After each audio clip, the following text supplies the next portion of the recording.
Hello. What's up, man? So you guys want to give it a shot? Yeah. Two very easy questions, and they have to do with water and orientation. So they have to do with water, very elementary level, easy. So could we agree once water is contained, first of all, they have to do with orientation. You know what orientation is? For example, if I have something like this, it's right side up, like this is sideways, and like this is upside down. That's three different orientations, right? Yeah. So a fun fact about water, regardless of the orientation of the bottle, water always goes down. It always seeks the lowest point, regardless of the orientation of the bottle. Right? So we could agree that water only has one orientation, when contained. Fun fact about water, regardless of the orientation of the bottle, water always seeks the lowest point. In other words, it always goes down and levels out, regardless of the orientation of the bottle. That's the physics of water. It always goes down, right? Since we understand that fact about water, it basically has one orientation. Which one of these two, I painted the water blue with food coloring just to make it easier, but which one of these two is in the incorrect orientation or not in the correct orientation? Based on how water behaves. Which one of these two pictures is not in the correct orientation? Since we understand water always goes to the lowest point, always goes down, which one of these is not in the correct orientation? Which one of these two pictures, I painted the water blue with food coloring just to make it easier, but which one of these two is not in the correct orientation based on how water behaves?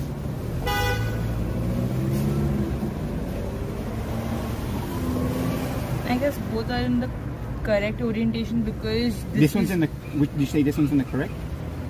She's saying both of them are incorrect. No, one is in the correct orientation and one is in the incorrect orientation. In other words, one of these should be upside down. I want to see if you guys can tell which one should be upside down. One or two. See, like, the way the fingers are, like, stretched out. Oh. It shows that it's, like, What's going to show you, look at the water. I painted the water blue with food coloring just to make it easier to see. So based on how water behaves, which one would you say is upside down of these two? This one. Yeah. Do you think this image is upside down?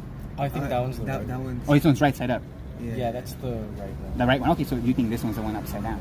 Yeah. Yeah, you got it. And why do you think this one's upside down? Because, what's it called? You can tell that the water is like, if it was upright, it would look like it's like floating. But it's not. Right. Water can't float on top of air, right? Yeah, air cannot resist the water, right? Yeah. This is sponge, right? Yeah. Yeah, it's an orange, a plastic orange. It's a plastic orange. Yeah. Very easy. If you understand water always goes down, which one of these two is? This one is There you go. So this is the one. That's the incorrect one.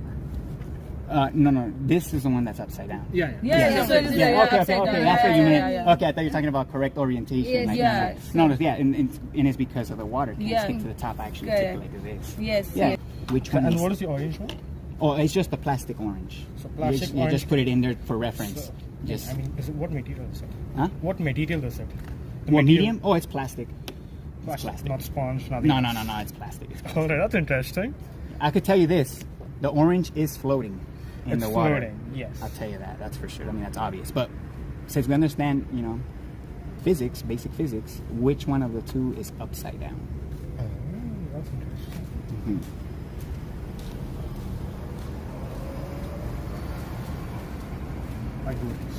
You got it. Yeah, I'm just looking at the water droplets. Yeah. No, I mean, water's going to show you, the direction of down, regardless of the picture. But you got it. All right. So this next one's even easier. Okay. So another thing about water, always finds its level, right? It's part of the properties. I could deviate, but it still levels out. What's another word for level? Level? What could be another word for level? You got to use a different word. What's another word for level? You got to use a different word. Like balance. Balance, a good one. So horizontal will be the one-word definition for level. Because you could have a straight line that's in a slope, but it's not level. It's a slope, right? So it has to be horizontal. Since we understand that fact about water as well, that it always finds its level, which one of these two represents level as we know it? Which one of these two represents level as we know it? A or B? Level as we know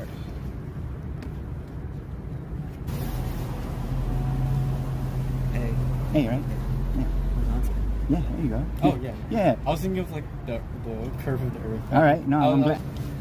This one's even easier. saying that the bottom is horizontal. Yeah, I mean, based Yeah. on how the physics of water, basically. Yeah, right? Yeah, is the right one. Yeah, Because okay. the water typically has to stay flat. exactly, because water can't resist itself. It always collapses to form an equal surface. Yeah. Yeah. Exactly. So what is plumb line? Structure of plumb lines.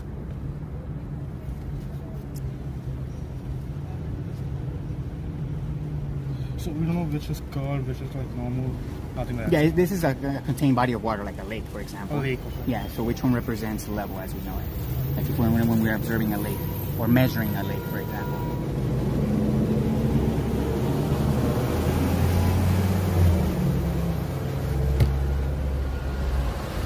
Yeah, I know, a little bug. So what do you mean by the plumb line? Like the height of it? So a plumb line, you could say it's perpendicular to the level. It's true vertical. Okay. So that's just a reference to show that. So That's and just the the level vertical. structure is like the height definition. Yeah, the level structure will be the height that will be used to measure the water. So Okay. yeah, this is being used to measure the water. But since we And so understand like water, the water level, the base of the level is water straight, or like that is curved. Like is there any? so the surface of the water is what we're measuring. Yeah. So which one of these two, like for example, when we understand water always finds its level, right? Based on the physics of water that always finds its level, which one of these two represents level? Based on the physics, I'll go with this one. Yeah. But looking at my lake at my village, there's always a little deviation due to wind and everything. Like let's consider real world experience. There's always wind flowing, so there's waves and everything. Okay, ripples, I Yes. get it. But overall, though, Yeah. overall, we could say Overall, it's I go with this. Yeah, I get it. Yeah, you're right. I'm glad you brought that up. But Yeah. so the real reason I do this is because over 95% of the population believe this is what level means, even though we know it's this one and it has to do with that. Do you guys believe the Earth is a ball?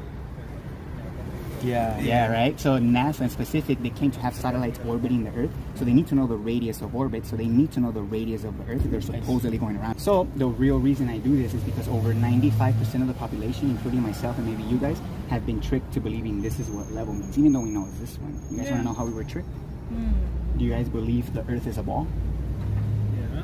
Right? Yeah. So NASA in specific, they claim to have satellites orbiting the Earth, so they need to know the radius of orbit, so they need to know the radius of the Earth, and they do tell us the radius of the Earth is 3,959 miles, which gives us a circumference of 24,901, which means there has to be curvature every mile. So the first mile is an 8-inch drop, second mile 32 inches, and by the third mile there should be 6 feet of curvature. And again, it has to be increasing because they're claiming it's a curve, not a slope. So if we actually went out in nature like a giant lake that was miles across to physically measure for this curvature, the water is going to show that it's going to be parallel to anything horizontal above it. But they're trying to tell us that that water is bending 6 feet in 3 miles. But again, physics will show us that that's a lie. So if I was to ask you guys, do you believe the Earth is a ball? Yes. Right? No, I don't think it's a ball. I think it's like when you look at it from far, it's a ball, but when you go close, there's always a lot of deviations, make it a little bit of more of an oval kind of thing. Spheroid? Yes. Okay, perfect. So NASA in specific, they claim to have satellites orbiting the Earth, so they need to know the radius of orbit if they're supposedly going around the Earth, right? So they do tell us the radius of the Earth is 3,959 miles, which means there has to be curvature every mile. So every mile, it increases too. So the first mile is an 8-inch drop, second mile 32 inches, and by the third mile there should be 6 feet of curvature. And in 10 miles there should be 66 feet.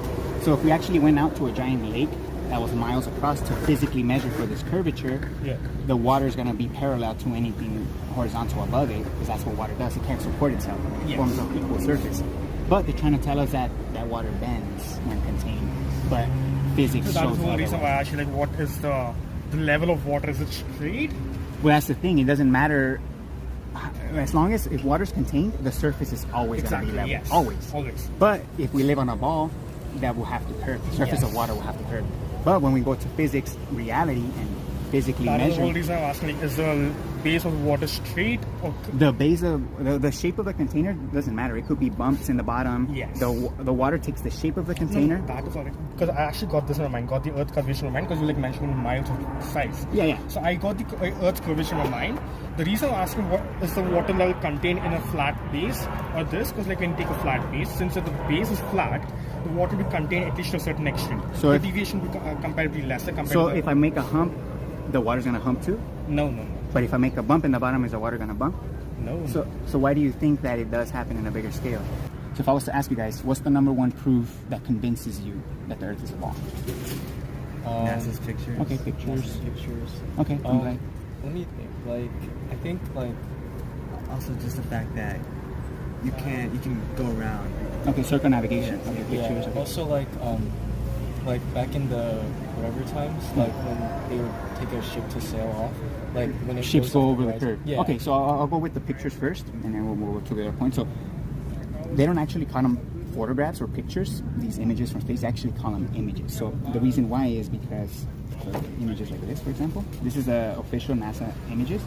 Can you guys tell the difference between these two images? Again, they're not photographs; they're images. What's the biggest difference between these two? The continent. Exactly, right? But these are official NASA images. This is from 2002, and this is from 2012. But again, they admit these are cartoons. But obviously, they don't call them cartoons; they call them composites.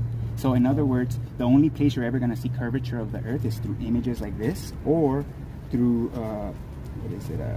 GoPro cameras that curve horizontal lines like this, for example. So whenever you see high altitude footage of an airplane pilot, for example, and you see curvature like this, it's usually a GoPro that's just curving the horizon. So there are a couple of things that I wanted to know. You're assuming that the radius of the Earth and no, this is what they tell us. Yeah, Earth is not a perfect sphere. That's the first assumption that you make. So I don't know if you knew. Let me just tell you this: the way they redefine level on paper for the globe Earth model is they say that level means equal distance from the center to the outer circumference of a circle. So that's how they redefine level. That contradicts the claim that it's an oblate spheroid. So that the oblate spheroid claim contradicts their own definition of level, which will be a perfect sphere because it's equal distance from the center to the outer circumference. Yeah, no, but there is an assumption that's fundamentally made. No, these are just claims that they're making. They're claiming it's a sphere, but water shows that it's not. But they also claim that it's an oblate sphere, which contradicts their own definition of level. Yeah, no, if they claim it's a sphere, I'd call it an assumption, not a claim. Oh yeah. It's because you can't. Nobody's measured the radius of the Earth exactly to a point to where they say that I put my hand down. If it's a perfect sphere, towards the center of the. I should agree. be pointing to the center of the Earth. Exactly. I don't. It's an imaginary number, if you ask me. But people believe it's true. That's my point. Yeah. The Earth is not a ball, basically. The Earth is a level plane, and physics shows that. Water in specific. Yeah, but then you're assuming that the Earth is a level plane across the line. You're saying that it's. So yeah, it's if you ask me, Earth is a contained system. So there's no outer space, basically, as we know it. What they're telling us is above or out, like the stars, for example. Those are just lights in the sky, and nobody actually knows what they are. So this whole idea of outer space, I don't know if you guys knew, outer space is just a concept, which means it's just an idea. What about the Hubble and Kepler? Yeah, I would say these are just like Disney movies. I would say NASA is Disney for adults, or basically any other space agency for that matter. So if you're saying if my bottle had a bump here on the surface will be a bump too? No, what I mean is, like, let's say. My point is that no matter how the container, the bottom of it looks, flat, slants, doesn't matter, the surface is always going to be equal. Yeah. The surface is going to show you if the container is deviating or not. That's my point. But on a globe, the water On a cannot be larger level. scale, it will never be level. Yes. It should be. But the gravity pulls it down. I'm sorry? The gravity. Yeah, gravity. I don't know if you knew gravity, the claim that objects get pulled down by a magical force. I don't know if you knew that's just a theory. And Einstein actually came up with this modern theory of relativity to debunk that objects accelerate now. So it's the bending and warping of space-time is what he claims. So it's not a force that keeps objects. Gravity, but I didn't go for the relative theory yet. That's a modern explanation of gravity that debunked Newton's claim of gravity, of mass attracting mass. They had to come up with that other explanation because the laws of motion proves that objects don't accelerate down. So that's why Einstein had to come up with his modern theory of relativity of bending and warping of space-time. But it's still just a theory. So again, it's just a theory to make you believe this. But physics shows us that it's this. You know what I'm saying? So if we actually take a camera with a standard lens without the warping effect, this is what the horizon looks like. So how would you guys describe the horizon? Horizontal, meaning level, meaning no curve. You know what I'm saying? So another thing about the horizon is that if the horizon was truly the curve of the Earth, because people think that ships go over the curve, right? First of all, if the curve was truly there, we should be able to physically measure it, right? If you could see it, we should be able to measure it. But here's another thing. When you bring out a camera and the boat goes out of your field of view and you zoom in with the camera, the boat comes back into view. So it's just a matter of perspective. So we have a limit to how far we can see. And the horizon is that limit. So the horizon, I don't know if you guys knew, is not a physical thing. It's an apparent thing. So if you were standing at 5 feet above sea level and you have your horizon, and I'm standing 20 feet above sea level, I'm going to have a different horizon than you. because again, it's all due to perspective, and it's just the limit of our eyesight. I see. Yeah. So, have you guys heard of this topic before? People that don't We believe? have, yeah. I think it's a very interesting debate. and controversial. Yeah. I would agree. I have a question for Yeah, you. definitely. All right, so the gravitational constant, right? Yeah. So gravity is actually different around like the world, like different parts of the world, right? That's because the equation is based on the radius from the center to like whatever point you are on the surface, right? So because Earth, as like we know it in science, is an oval, at different parts of the world, like if it's like in the poles or like all the way like right, it's in like an oblate sphere. Yeah, right? it's gonna be different like gravitational constants, but based on this, like based on like the flat Earth theory. So I'm glad you brought the oblique spheroid and the equal distance from the center to the surface. So that's how they redefine level in mathematics. They say that level is not a straight line or horizontal. They say that level is equal distance from the center to the outer circumference of a circle. So basically, they're saying that level means curve, but that contradicts the oblate spheroid claim because their claim is a perfect sphere. Equal distance from the center to it's a perfect sphere. But if you're claiming it's an oblate spheroid, that contradicts your very definition of level, which only exists on paper, by the way. A real definition of level in construction is no deviation in elevation from one point to to another. That's level. That's that creates a plane, So here, let me just show you because a lot of people like to bring up the stars, oh, just real quick. By the way, this is what stars look like, but real quick because I know you brought up gravity. So I'm sure you heard of Einstein's modern theory of relativity. I don't know if you knew that theory debunked the Isaac Newton's mass attracting mass. So the reason why Einstein had to come up with this new theory is because the laws of motion proves that objects don't accelerate down. So when you release an object down and you just let it go, this object is not accelerating down. And Einstein basically had to come up with this new theory of relativity, which says that this is not actually moving down and it's the whole Earth reference frame moving up towards it. So from a globeverse perspective, obviously that will mean the globe will have to be expanding if it's coming towards the objects instead of the objects coming towards the Earth. So that's where he came up with the warping and bending of space-time explanation, which nobody understands, by the way, not even him. It's just there to kind of like just give people an explanation. The fact is the Earth is actually in constant motion, but it's a level plane, and that's why things fall or appear to fall. It's because they're decelerating. They're losing momentum when it falls. I mean, do you guys have any questions? No, not really. Let me ask you guys this. If, hypothetically, if the Earth wasn't a ball and we were being lied to at a mass scale, would that be something that would be important to know or look into? Or do you guys think that it doesn't really matter if we are being lied to?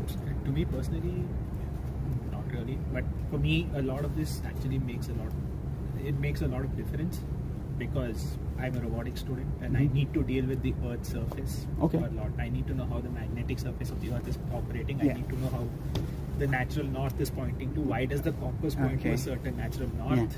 So I need to also take into account the curvature of the Earth. So that is part of my calculation, and that's how my math works. So when it comes, as much as I want to believe this, I have to believe that it is not flat. So when it comes to engineering, because I'm glad you brought that up, surface of the Earth.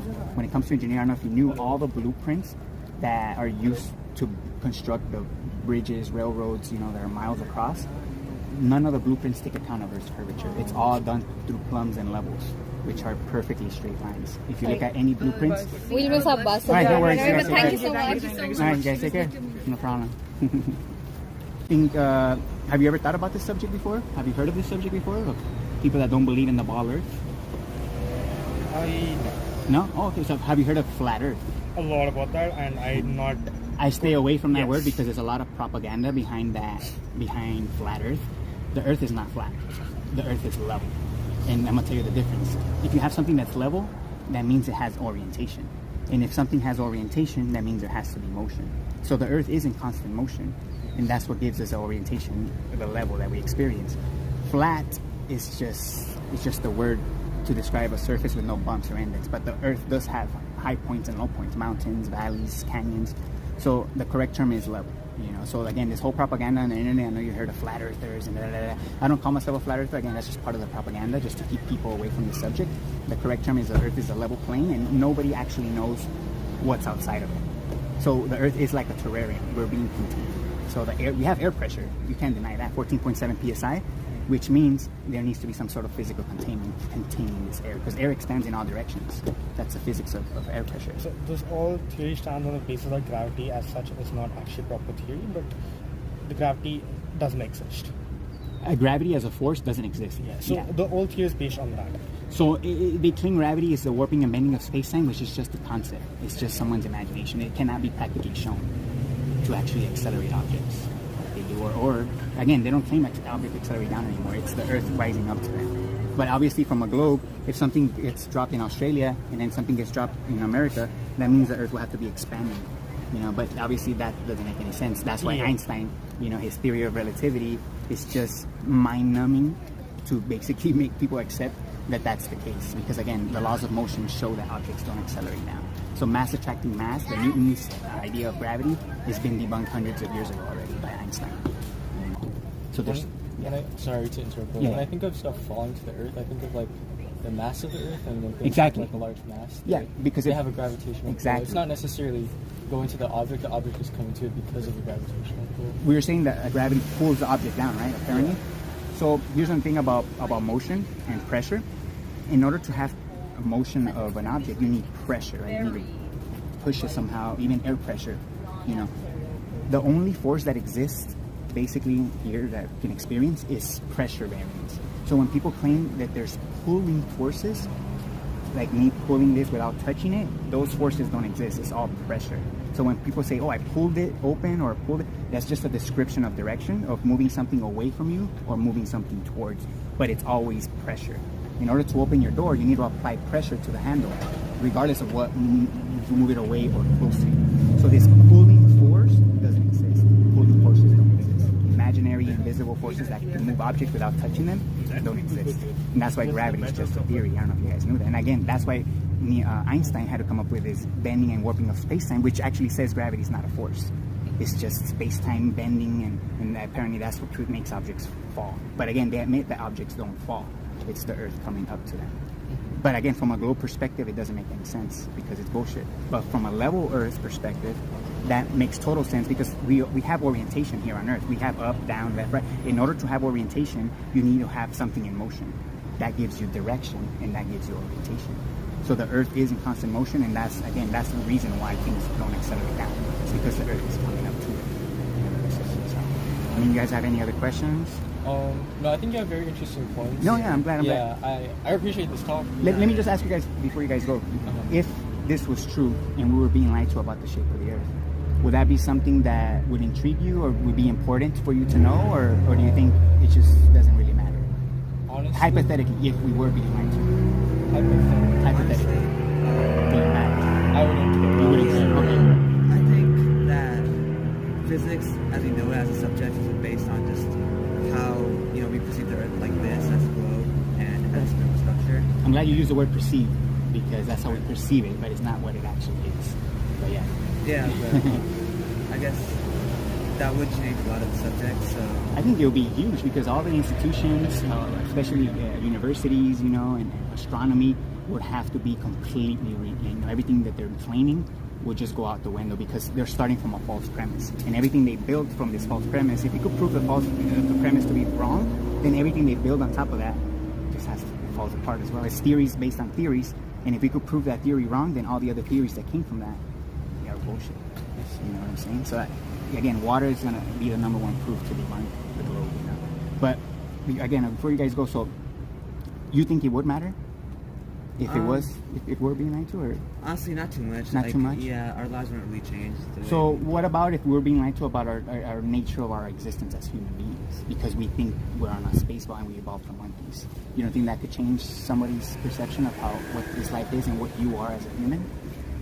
I feel like there would definitely be some questions that you need to ask. Well, like hypothetically, I say hypothetically. Yeah, hypothetically. I still I respect your points and everything, but I personally still believe that.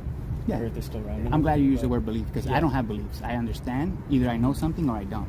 So I understand that Earth is not a ball. But again, I respect your beliefs, and I'm glad you admit that they're beliefs. Mm-hmm. But again, beliefs to me are for religions. When people believe in their certain religions because they can't prove it, they just need faith. They want it to be true. Mm-hmm. And there's a big difference there. You wanting something to be true and then something just being true. Yeah. So So I do have some information here you guys could take. You could cross-reference because this information is being censored. And you guys want to take one? You guys could share it. Yeah, there you go. And my channel's on there. You know, if you guys think you could prove the globe, you could leave me a comment there or something. You know. And yeah, really appreciate that, man. And thanks for the chat, by the way. Yeah, you guys have a good one. But again, it's all bullshit at the end of the day because the Earth is not a ball. Interesting. Any questions before you go? I mean, about this subject? I need to think about it, like, not in detail in like in a very short span of time. I need some time to think about it, but I'll get back to you. Okay, here, let me give you some info to cross-reference because there is a lot of propaganda online. And here's some basic information. The 6 main proofs are in there that debunk the globe.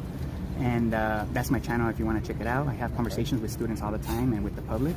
And so part of the reason why I do this is because it is being censored. You know, if you go online on Google, you're going to get nothing but propaganda, misrepresenting, people just dismissing it, these professionals, you know, scientists and stuff like that. You know, but I'm just giving you that so you can cross-reference. You know, don't believe me, trust your own common sense. You know what I'm saying? Yeah. Thank you, man. Have a good one. You too.